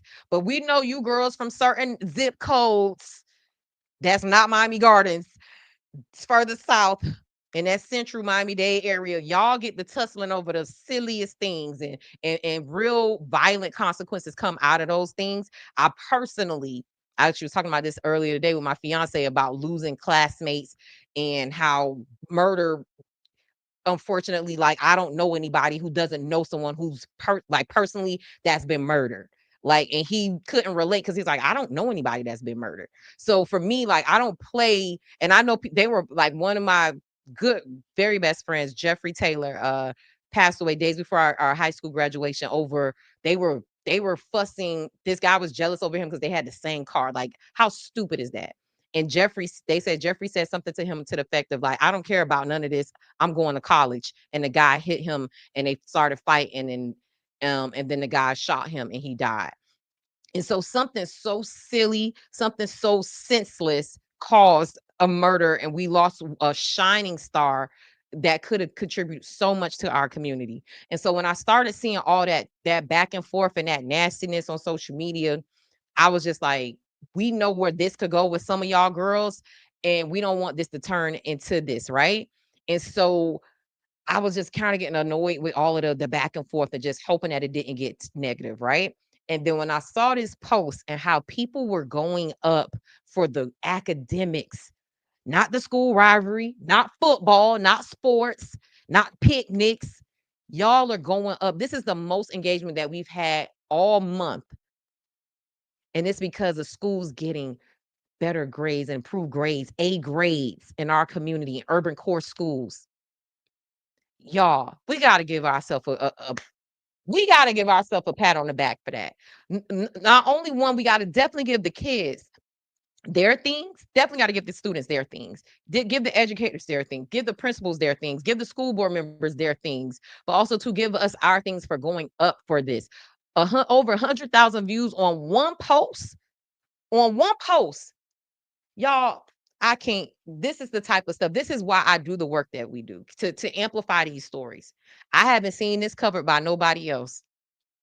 Y'all see this first and only a lot of times stories like this on High Low News. This is why we do this work, to amplify our stories, to shape our narrative, because, and I specifically say urban core schools, Black schools, underserved community schools. This was just, my heart is so full right now. Like this, especially too, because this week was kind of rough for me, entrepreneurial wise. I'll just be real with y'all. Sometimes I'll be like, I don't know if I'm gonna be able to keep doing this. This is not, it's not doing what it's need to do. It's not working. The money ain't coming in, the views, the likes ain't coming in like I wanted to. And I was just really second guessing and doubting certain things about me and High Low News and the future of what I want to do with it. And then I see stuff like this every time. And let me tell y'all how y'all know sometimes I get churchy with y'all, because that's where I grew up, right? I grew up in the church. So it's just in me. It's in me. I ain't been in a church in years, but it's still, the word is in me. I promise y'all, this is how I know, and this is for anybody else who's walking in their purpose and in their mission. Every time I want to quit this thing, grant come. Grant, we go viral. I take that as the universe telling me, just stay the course. It's coming. It takes time. Be consistent. Every time, it's always like a sign that you're on the right path. Don't quit. You're on the right path. Don't quit. And so every day, it's not all this engagement. Every day, it ain't $1 million coming through. But it's the impact and the engagement and how people feel seen and grateful, even to today, having people like Sharde and Matt on the show, who are grateful that we're able to tell their story. They get to talk long form about their events. CBS, Channel 7, Channel 10 ain't giving them this unfiltered time to talk about their events in this way. Well, maybe Matt is because he plugged in, but you get what I'm saying? Like smaller, newer events like what Sharde is doing. They're not getting that type of airtime on mainstream media. Look, thank you, Wanda, you gonna make me cry like that too. Y'all, I love y'all. And so, what you come through with a word, Auntie? This is my Auntie Lori, y'all. I love her. A delay is not a denial. The word will know your name. Period. Come, come on now. Come on now. That's a word for everybody right now. We intimate right now. Y'all take that in. Come on, Auntie. Thank you for that. But yeah, so when I feel discouraged, I swear to God be like, Janae, look at this. Look at this. You good. You good. Look at this, Janae. It'll be like, Janae, here go a grant, like that random grant we got recently. Didn't even apply. Somebody spoke my name in a room that I was not even in. I can't even make this stuff up. Sometimes I get a little spooky because I be like, God, hold on now. Let me, don't come in here. Don't break the sky open. Don't send an angel in real form to me. I don't know if I can handle that. I may be scared. I may cry. You better know it. Many are called, but few are chosen. You're walking in your purpose. Oh, thank you. That's my mama. Y'all see they got the same last name as me. I ain't even gonna act and pretend. This is my family watching, and I appreciate them for supporting. I know if ain't nobody else gonna be here, it's gonna be Lori, Velveeta, and Julius. They gonna be watching right with me. We gonna be having a group call. But no, thank y'all. Thank you, mommy. You're so right. But yeah, this just wanted to highlight this amazing um feat by Dade County schools. And let me just show y'all some of the grades that came through. And so also too, Carol City got its first A grade. This is a list of, a lot of the urban core schools. Uh you're somewhere in the future looking much better than you look right now. Come on now, Lawanda. Y'all better come with the word. The group call, but you did right. And shout out to Carol City. I want to give them their things too, because I remember when we were there, when I was in school, that we were getting D's and F's and we were fighting to get out of that, right? And so shout out to Bridget McKinney, who was at the time the activities director at Carol City. And now she's the principal. And the way she's turned around that school, the way Bridget, matter of fact, let me go to Bridget page real quick. And so she, man, I just been in awe of what she's been doing. I'll be on her page like, forget principal of the year. You need to be principal of the decade, principal of the forever. Like the way she turned around that school. And if anybody know, and see, so Bridget, I think she started as the drama and performing arts teacher. Then she became activities director. That's what she was when I was there. And then I think when I was coaching at Carol City, she was the vice principal.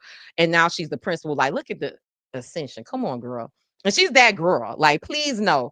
She was like over the diamond dances. So she went to Bethune. She's like very fancy, very pretty, hair, face, makeup, body, teeth, everything. Like I used to be looking at her as a student, like, as a younger girl, like, oh, look at her. I want to be like, I want to dress like that. I want to call like that. Like something to aspire to. Like she gave me Tony Child's, Joan girlfriend's energy in real life. So as Matt was talking about Black professionals representation, she was definitely that for me.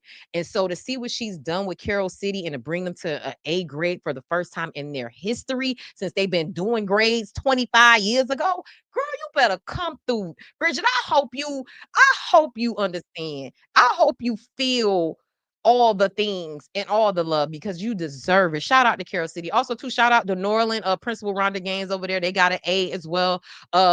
Carol City Middle School moved up to a B, and they have been an F consistently for 5 years.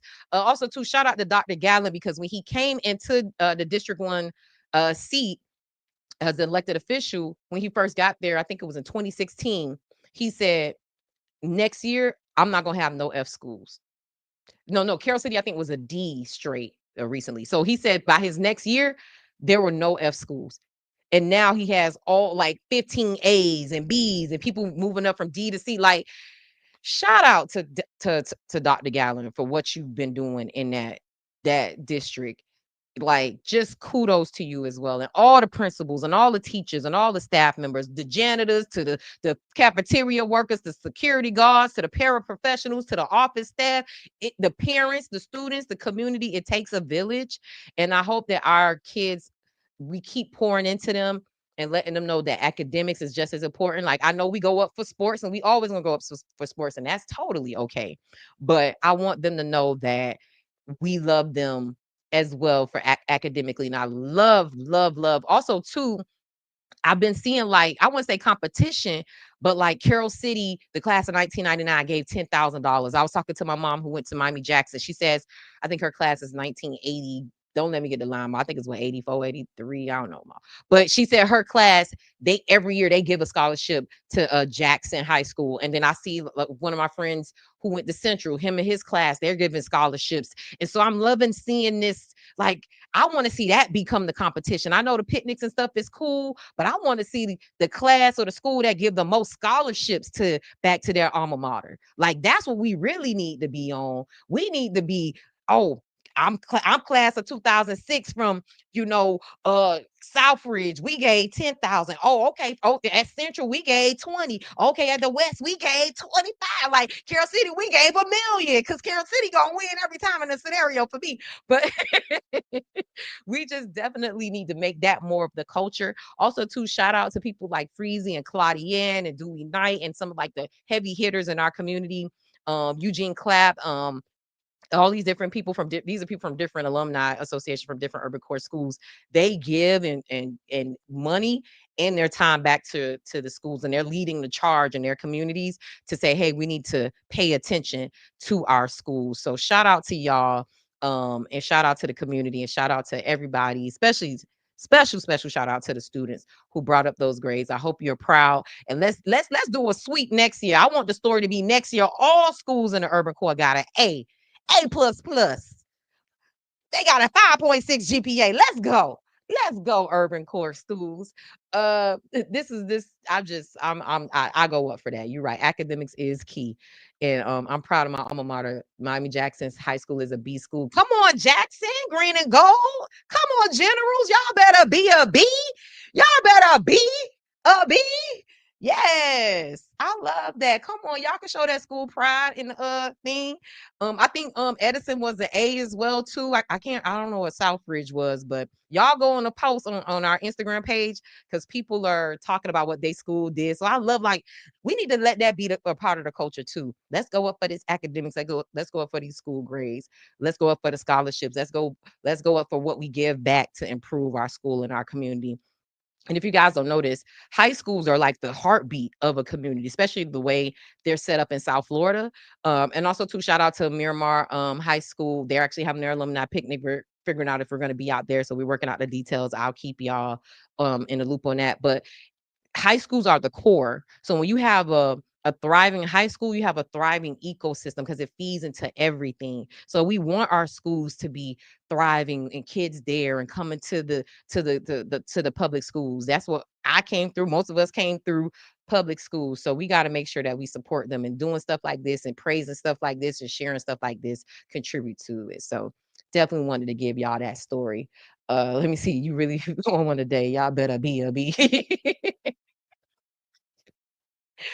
I be just saying shit. But that's a perfect segue into let's be Black excellence. And our next guest, you can give me a thumbs up if you're ready to go. I know we're a little early, but we're gonna keep the train moving. So give me a thumbs up backstage if you're good to go, because I'm about to give the people your intro. I'm so excited to have our next guest on. She is doing some amazing things in business. She's breaking down barriers, making history, and she is here to tell you her story, and also too how you can support her business. So without further ado, I would love to welcome to the show the beautiful Miss Carol Edmond of Place of Aroma. Hey. You I'm unmute? sorry, I Oh, was muted. Yeah, my bad. you good. I was Let's too flip it and into reverse talking it. You can before. start it I over. was into you. I was into the high low news before. That's why I was like, let me stay quiet. I appreciate that. What's up, Carol? It's been too long. It's been a minute since I've seen you. How you doing, girlie? Yes, it's been too long, but don't worry. I stay tuned. I'm always tuned in to high low news for sure. You are the person. I don't watch the news, but you are my news, literally. So when you were saying that, and I feel like I'm called to say it. But when you were saying that you were discouraged, I'm like, discouraged, girl, you my news, especially as a resident of Miami Gardens. I'm like, girl, I get all my Miami Gardens news from you. So yeah, I love the way you break it down to help me understand. So I could imagine that other people probably feel the same way that I do. So you're doing great, girl. Trust me, you're doing great. Thank you so much. I appreciate that. Like that Yeah, that good. makes me feel like I'm on the right path. And also too, I appreciate you valuing the platform and wanting to share your story here because that means something to me as well. Because I see what you're doing, you're killing it. And I just wanted to share your story with our audience. And so I want to switch that energy on to you because first of all, I'm really weird. It's hard for me to take compliments. So Aw, so Carol, let yeah. the people know about Place of Aroma. What is it and how did it get started? Absolutely. So, Place of Aroma is actually a mobile fragrance company where we do perfume activations. You can pretty much create your own perfume at a bar instead of getting a drink. You can get your own perfume, your cologne. We make candles, sprays, all type of different things. Anything fragrance related, we got you. Basically, we make the good time smell great at all times. I Yeah. love that. And so, we, connected on business wise. And I love the concept of your business when you were telling me about it like years Mhm. back when we met. I was like, this is so dope. And I don't know any other person who does this at all. Like any race, sex, anything in South Florida. Like, have you made history as being like the only person to have this concept? Because I've literally never seen this before. So I'm definitely not the person that made history as far as in the United States, but in Florida, Miami specifically, we're the first perfume bar in South Florida. So I'm very excited to even announce that, to be the first Black owned perfume bar, just bringing out different experiences, teaching people about fragrances, how they affect our mood, our bodies, our hormones, especially as women. So it's so much that I'm excited to talk about and share with my clients, my audience. So yeah. I love that. And if you guys are looking at the screen, like there's just a quick little video that I'm sharing to show y'all like what this looks like when she activates. Um, Carol, what made you say this particular business is what I want to do? Like, what about it drew you to this industry?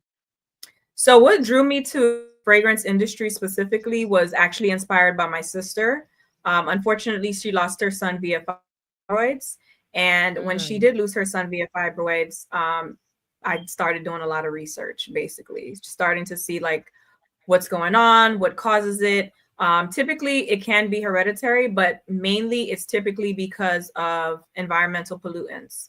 Environmental mm, pollutants are usually in a lot of the different products that we use, whether it's your shampoo, your perfume, your lotion, anything that you could think of. It usually has those chemicals, those parabens, those different chemicals that just are not good for our bodies. They cause fibroids. They cause you to, unfortunately have incidents where you can lose your child, have to make right. hard decisions like that. So it just inspired me to say that I want a company where I can show people to be creative, but also in a healthy way, in a sense.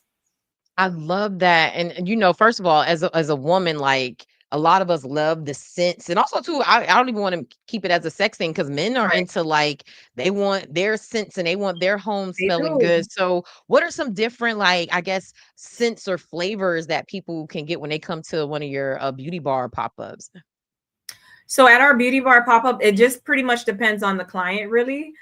We do customized scents. So I went to Pratt University or Pratt Institute to learn about perfumery. So that's the fun part about the business itself. I actually know what I'm doing. I'm able to create different scents, play around and see what works for your brand or for your specific event.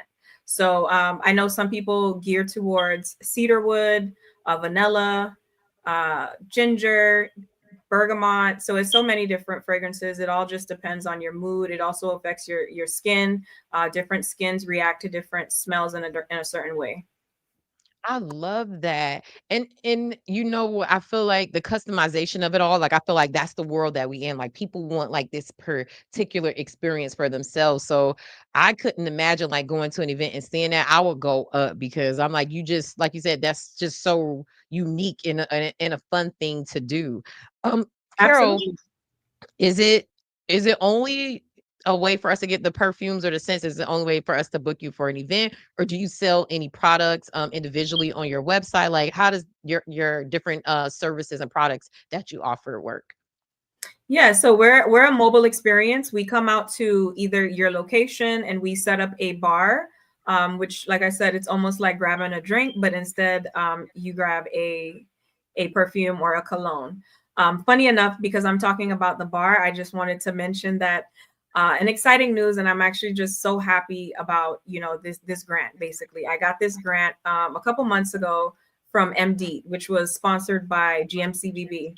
And this, Congratulations. thank you so much. I cannot say how much this grant has helped my business. Like Mm, I can literally, I can't speak enough about how much the grant has helped my business. I've probably, I don't want to go into numbers, but it's just been an amazing journey because even before that, I went to pitch competitions. I was applying for different grants and I didn't get them. And, like you were saying earlier, sometimes, in entrepreneurship, you know, mhm. you feel that breeze sometimes. And when you feel that breeze, God just always be like, hey, you're walking in your purpose. And he Yeah. definitely showed that to me with this grant. And it, like I said, clients that I only could dream of that were on my vision Wow. board becoming reality. Um, it's just like, I just wanted to definitely give them a shout out, MD GMCVB, for definitely, giving them this, the funds or sponsoring this grant for even small businesses like myself that was able to help me thrive, to offer these unique services, especially, in the fragrance industry. It's very, it's, it's a large industry. Everyone, does this, but you have to find certain ways to make yourself stand out. And I was able to do that, just through my inspiration for my sister and non-toxic products and different things like that. So I know I did sidetrack from your question, Oh but I no, just you're good. I love that side story. but I was like, I definitely wanted to mention what really help my business a lot in a sense. So yes, people can definitely book us for our mobile experiences, which like I said, we'll bring out the bar itself. You don't have to worry about anything, just the location. And we bring the bar, the perfume, the colognes. You walk up to the bar, you make your perfume in less than 5 minutes. Or we offer workshops where it's a more intimate setting where you can also create your own perfume, learn about smells, notes, actually the breakdown of creating your own perfume or cologne. Likewise with candle and sprays. Oh, so you could do the candle and sprays at like as a customized um pop up at your event as well? Correct. Oh, nice. Yeah, I don't really recommend the candles just because of the time that it takes. So I would recommend more of the sprays and the perfume versus that for the bar experience. But the candle is also a great opportunity for the bar. The bar is meant just like for a fun, quick activation. Activation is something that just sparks up your event. In other words, it's a photo booth, but Oh, something a I little bit love more it. personalized that you could take home. So do you sell the candles separately, like as like a add-on, like they're already pre-made, or how does the candle part of your business work? Yeah, so you create your own. You create your own candles.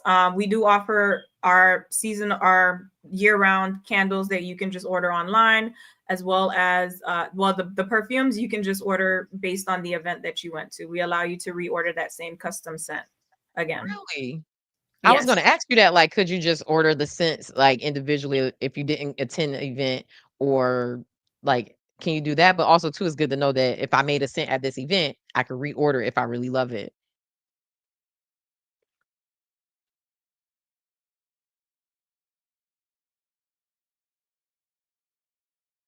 Uh, Carol, we're frozen on this on my end. Am I frozen, or is Carol frozen? Y'all let me know in the comments because I'm not sure if it's me or her. So we'll give her a few seconds for us to figure out which one of us is frozen.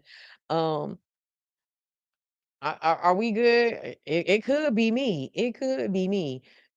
Y'all let me know in the comments. I'm still connected to the internet. Uh, are we Okay. there? Yeah, I think we back. Okay. I'm like, what? Okay. It's cool. It's cool. I was still talking. I don't even know where I stopped. So We were talking about like ordering the scents directly if they went to an event. okay, yes. So you can reorder your custom scent if you go to an event. And then as far as personal perfumes, I have not started to sell them yet, but trust people back to get started on selling them. That's for sure. No, definitely. Especially since you said the like without the toxic materials, like we're Right. all especially more health conscious, like the more we, when you know better, you do better. And so Mhm. learning more about these things as well, myself personally, like I'm definitely interested in like how can I get some non-toxic toiletries, so to speak, like lotions and perfume. So you're definitely on to something great. Carol, can you tell us like what you have coming up? Like, what's some new things in the business that you want the people to know about? Yeah, absolutely. So besides our activations, we've recently started a slime activation for kids because that's another thing that the parents wanted really they wanted something for the kids. So we decided to create something where basically it's called Slimy Scents, where you get to play with pre-made slime and then you get to scent it and add your sparkles and your different designs for the kids' parties. Actually, during the summer, I teach entrepreneurship.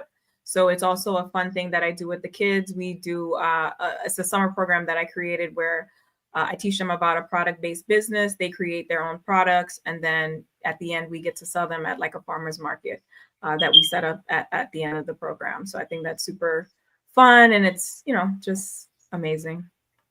I love that. And I just went on your website. So you have like all the information there as Yeah. well. So let people know they're seeing this, they want to book you, they want to, connect with your business. What's the best way for them to connect with you? Yeah, absolutely. Just that little chat box right at the bottom, you can click that, and then that's the easiest way if you're on the website. Or you can definitely shoot me a text at 305-699-5060. Hi. I had a brain fart really quickly, but it's 305-699-5060, or send us an email. So either or, we are very reachable. And you're on social media as well. How can people follow you? Thank you for the reminder. We are on social media. It's at Place of Aroma everywhere. At Place of Aroma on TikTok, Instagram, LinkedIn. I utilize LinkedIn almost probably like Facebook. So definitely reach out on there as well. I'm on LinkedIn as Carol Edmond as well as Place of Aroma, but either or. I love it, love it. And if you guys are looking at the screen, we have Place of Aroma, her social media, her Instagram page there, so you could follow her there. There's links also in the bio, so you could go to her website and get more information on how to book her. I definitely want to talk to you offline when I start doing some events. I think this will be an amazing activation to have at a High Low News event. So we definitely gotta stay in tune. And I'm glad we had this conversation or this interview because I kind of got updated on what you've been doing since the last time we connected. So this is amazing. I'm so happy for you. Also, too, just making history as like the only scent bar in South Florida. Like that's just kudos to you and amazing work that you're doing in your business, and cheers and much success to you. I'm just happy to see all that you're building. I follow you on social media too, so I'm like, oh, let me see what Carol doing over. She doing her thing, like No, we So definitely congratulations to you. Absolutely. Thank you so much. I truly appreciate it. I wish I could name one of the biggest companies that I worked with, because that was actually one of the largest companies on my vision board. You But ain't they gotta were give the people all your tea. We know you. We know. Just let them know you successful. Okay. Oh, you're funny. Look, Carol, do you have any final thoughts before I let you go and get back to your growing your amazing business?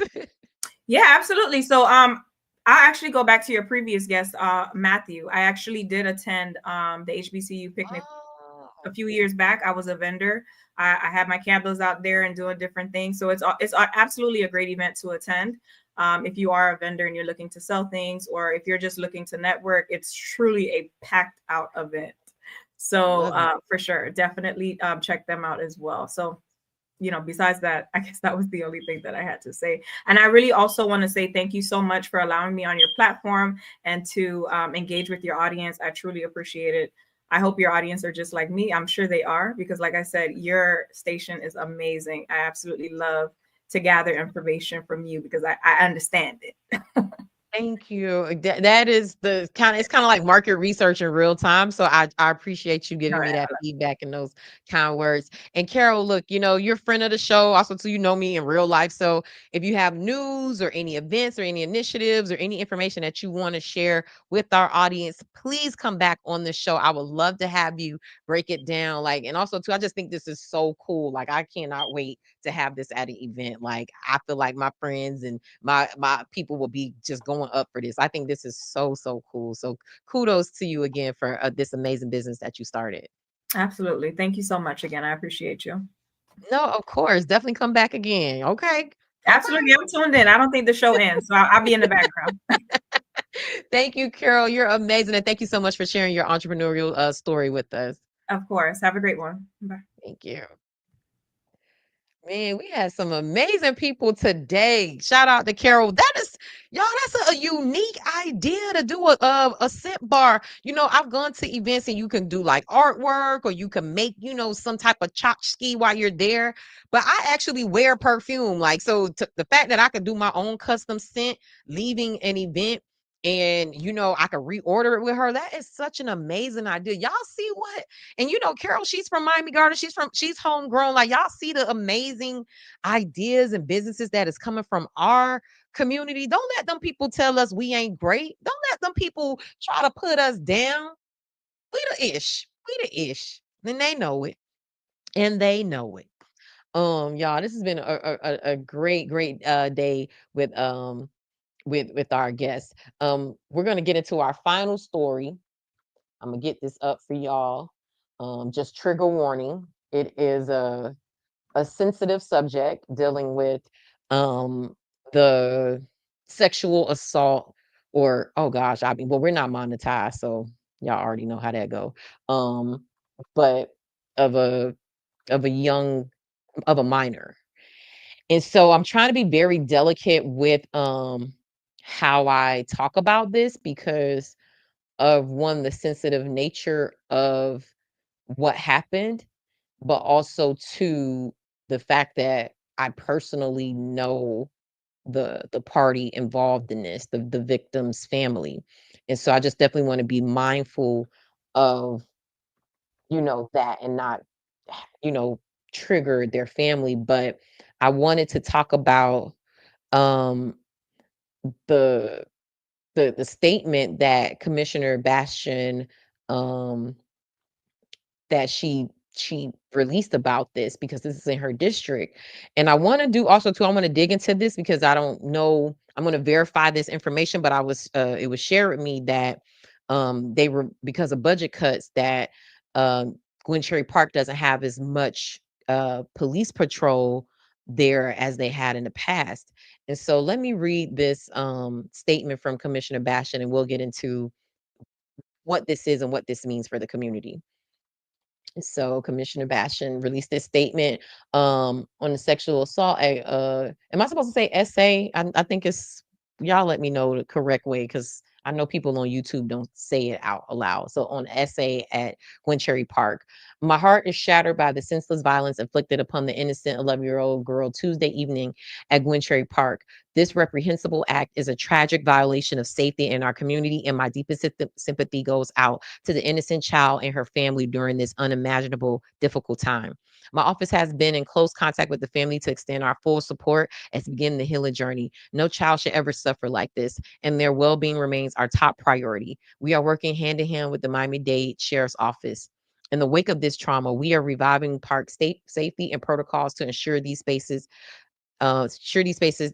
that we utilize have the highest possible measures of safety and care for our residents. We must all work together to protect our children and prevent future harm. My heart goes out to this child and her family. We will continue to support pursue justice, and rebuild trust. And honoring their courage and resilience, we recommit ourselves to safeguarding our youngest residents throughout our county.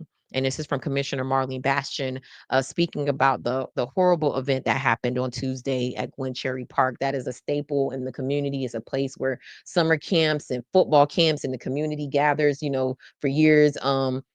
People Matter Fest took place there. We partnered with actually Commissioner Bastien and Commissioner Monestein on events there at Gwen Cherry Park. So I wanted to share that. And also too, I'm glad that Commissioner Bastien is talking about like making sure that we reinforce the safety at Gwen Cherry Park. And I want to confirm this, that I want to dig into this to see, because I want to know how this guy was able to lurk around a park. And I know in the past, I haven't been to Gwen Cherry in a couple of years, but there was always at least 1 or 2 police cars there at that park. And if you know anything about Gwen Cherry, it's in the heart of Liberty City. I think Scott Projects used to be across the street before they tore it down. I think it's called North. They have a new development over there called, don't even get me, I forgot the name. But it's like, they have some development going on over there, but it's still in the inner city and not always the best things happening. But for the most part, I haven't heard anything happening at Gwen Cherry. It's been a pretty, relatively safe area to be in. So it's really shocking to hear what happened. If you want, you could Google to see what happened at the park. I don't want to go into details. Like I said, I don't want to trigger anybody. I don't know if anyone is a survivor of SA, but it just really, really broke my heart when I found out the connection to the person that I knew. And so my prayers are to the young girl and her family, and pray for her safety and her healing through this process, and her family's healing through this process. But this is a sign that why we need to also to be involved into what's going on locally, because if budget cuts had anything to do with security, not saying that a police could have been a guarantee that this would not have happened, but we need to have deterrence. And when people see opportunities where there's not maybe as much police presence anymore in a place where vulnerable people in our community, where our youth are, where our women are, where our elderly are, where our disabled are, and they're coming in and they're taking advantage and they're attacking and making it unsafe for us, we need to look and see why we don't have as much security as we used to. And budget cuts can contribute to stuff like this. And who we elect in office, who controls the budget, is a direct correlation to that. And so we see it happening at the national level and at the state level. And like I said, I'm going to verify the information that was shared with me about the county level and what happened there. But this is not okay, and we should not let this one slip by. We need to put pressure on everybody, every leadership, and they need to make sure that Gwen Cherry Park is safe for our kids. That is a historic park where people in our community that look like us gather to enjoy themselves. And that does not need to be a place where people feel like they could prey on our innocent youth, our beautiful Black girls, our beautiful Black boys, our beautiful Black youth. This cannot be something that continues. So I will definitely keep following this story. I'll let y'all know anything that I learn about what they're going to do to ensure the safety at Gwen Cherry Park, so that this doesn't happen. And just parks in general across the county, especially where our kids are. We need to make sure that we are on this and making sure that this doesn't fall through the cracks, because what happened at that park is horrific. And it just left me speechless. It brought me to tears, and it made me feel kind of like a little bit helpless. And so when I was telling you guys I was going to be like, oh, I'm here this weekend, I was like, even though our audience ain't huge, I don't know who's watching. Somebody told me before, because I was like, we're local. And it was like, I think it was a colleague I know, like in business. And we were talking. She's like, Janae, nothing's local no more. She's like, yeah, you may be talking to people in South Florida, but you don't know who watching this. This could go all around the country, all around the state, all around the world. Like, you don't know who's watching you at the time. And so I was like, you know what, let's be safe about it. Like, let's not, I shouldn't be announcing where I'm going to be Saturday night. I'll just show y'all the recap after I'm there. And so, although I do know I'll be with Papa Keith at an event, so I know he'll, he usually makes sure that I'm getting to my car safely and I'm not by myself. But this just made me want to be a little bit more vigilant in what I do and how I present information out to the public. But yeah, I just this just broke my heart. And so to the family, if there's anything that I could do, if anybody who's connected to the family gets this to them, at some point I'll reach out when I feel like, because I like to give people their time to process things. I don't think it's time to do that. But if there's anything in the community that's going on, if there's any meetings, any updates, I'm gonna definitely keep y'all posted on this, because what happened cannot happen again. We can't allow this to be something that's comfortable and that's swept under the rug. Let me see what LaWanda said. Survivors advocate here. Oh wow, that's my platform. We have to say it aloud to impact change. LaWanda, I wish, man, and then this is my first time kind of seeing you watching. I wish I could have give you the link so we could talk about this. But let's, in the future, if you have anything going on, LaWanda, if you could talk to this and things that people can do to support survivors and to prevent these type of things, let's definitely connect. You could DM me on Facebook so I can send you my information, because we got to have conversations about this. It's uncomfortable, it's sensitive, but we got to make sure that we protect us and protect our own, and we got to make sure that the money we pay tax dollars into, the budgets that we pay into, it need to be protecting us. We just, I'm not gonna say, because this stuff happens everywhere, but I just don't know if this happens the same way in a non-black area, in a low income area, the way it did. I'm just saying.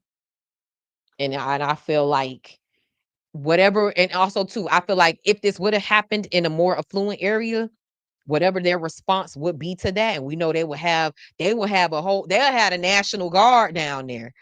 I want whatever they would have done to prevent this in those affluent areas needs to be done at Gwen Cherry Park. I don't want them the budget this and then nope. If we need 10 police cars, or we need more money to hire a security firm, if we need a better gate, controlling entrance points, whatever we need to do to secure the kids that are on that park playing and cheering and participating in different programs on that park, whatever we need to do to secure it, we need to do it. We need to do it. Oh wow, LaWanda, yeah, it's a big story. If you Google, I'll say just Google Gwen Cherry Park, Miami. I'm pretty sure it'll come up, because it was I saw some news articles about it as well. Like I said, I'm being, delicate in like details and sharing certain things, like I said, because the I know the family, and I don't want to also to trigger SA survivors. So I won't go into detail. But I read the police report and I read an article on it. So if you guys want to learn more about it, you definitely can do that. But I just wanted to bring that to your attention, and also to give just kudos and salute to Commissioner Bastien for being on it and making sure that her district is being protected and is safe. Guys, we gonna get out here a little bit early than we have in the past. I've been on here for a minute. Oh, you saw it on Channel 10? Yeah, it's been getting a lot of coverage. Because it was just a horrific and such a random situation that we haven't heard happening at that park, so it's just very shocking. But yeah, thank y'all for tuning in today. Y'all, I started at 5:30 on the dot. I did my promotions. I sent my email newsletter. I sent out my text messages. I had my guests ready to go. I had my stories ready to go. We don't ran out of time, so I'm gonna do the Olurinatti segment another time, right? Because I know my battery life about to end on this camera. And we've been talking for a minute, so I ain't finna give y'all too much. Ain't too much more, especially after that story. That's like a mic drop, and just we leave it there. So just want to put this on the screen, just a little bit of housekeeping for y'all. Make sure y'all follow us on all things. Y'all like this, y'all share this. If y'all have friends, if y'all text it to people, if you like what you're seeing, be like, yo, this girl is out here giving local news from the Black perspective for us. Just share it with somebody. If y'all, the people watching, if y'all shared it with 3 people, that'd make a difference. I still have my goal of 50 live viewers consistently. We gonna get there. We've got up to like 20 something today. I'll take it. I'll take it halfway. I think we got to like 22, 23. Sharde definitely had her people in the building. So I appreciate her for that. And yeah, so that's our goal. We're going to keep doing commentary and bringing news and bringing business profiles and information about events and things happening in South Florida and beyond. And so I appreciate y'all for rocking with us, and hopefully we can start getting some guests on the show. And y'all, we're gonna figure out how to do our call-in situation for our viewers, because I definitely want to start doing that like radio. Make sure y'all follow us on all social media platforms. For our loyal followers, we have exclusive content that drops in our email newsletter every Saturday morning. You can sign up for our email newsletter at highlowNewsMiami.com. You definitely want to be plugged into that. Also, to follow us on social media. All of the pages that we are there at the bottom of the screen. Also, to like and subscribe so we can get closer to monetization. Y'all, we almost there. We need 15 more people to hit the first tier of monetization, which is 300 followers. I think we at 285 right now. So y'all head over to YouTube. I know y'all watch me on Facebook. We're monetized over there, but my last payout was like $10. I don't know what I need to do to get the Facebook to where it is. So we monetize on Facebook. We hit that goal. Now we trying to get monetized on YouTube. And then from there, we're going to figure out strategies on how to keep growing the revenue, because that's a key to our sustainability. So I appreciate y'all for rocking with us as always. Y'all are amazing. I love y'all. This be therapeutic for me too. This be encouragement for me too. So I'm really loving doing the show. Sorry y'all missed me last week. I just ain't have it in me. I ran out of steam. Also, too, we're this closer to getting a producer. I started doing interviews for producers. Yes, come on, put 5 on it, LaWanda. Let's go. Hey, at the door. Hey, keep supporting us. LaWanda, we the keepers over here. So when I say keep, the people who follow, they know what it is. Keep coming back, LaWanda. Set your notifications for YouTube or subscribe to our email newsletters, because I'm gonna start dropping like alerts or emails, because sometimes YouTube is weird. It doesn't alert people. So I'm trying to find other ways to let people know that we're live. So yeah, y'all make sure y'all tap in and keep supporting us. And like I said, we're almost closer to having a producer, so we could definitely stay on this 5:30 time slot and keep things going smooth and going good. But yeah, this has been another amazing show. I love y'all for real. We're gonna do a little bit of housekeeping before we get up out of here. And yeah, I thank y'all for rocking with us today. Today was good, and I appreciate y'all, and I love y'all. 5 YouTube. Yes, girl. I said somebody, look, let me tell y'all a quick little tip. I got like 5 YouTube pages too, because I got like 5 Gmail accounts. Look, they don't gotta know the cheat code, because I follow my account from all the things. If you got multiple YouTube account, like and subscribe from all them pages, please. Go ahead and do that, because that's a way to get us to the number good. Thank you, LaWanda, for reminding me. Come on, girl. Look at you. God sent you here for a reason, LaWanda. Come on now. Yeah, we ain't gonna tell too many about it. Right now. We with family. So all y'all who watching, go. If you got multiple pages, just go follow from all them pages. Ain't no rule against that. Ain't no rule against that. True, we helping a small business grow. Look, who else gonna tell our stories like hello? Nobody. So keep watching and keep sharing and keep subscribing and keep rocking with us. I love y'all. I'll see y'all next time. Y'all have a great weekend, and I'll see y'all at the HBCU picnic and at the Elevation Experience. All right. Bye. There's a 1 in 8 chance that a woman will develop breast cancer in her lifetime. And for Black women, we're more than likely to be diagnosed before the age of 50. Head to BaptistHealth.net right now to schedule your mammogram and be on the proactive side of care. Mammograms save lives. This was awesome.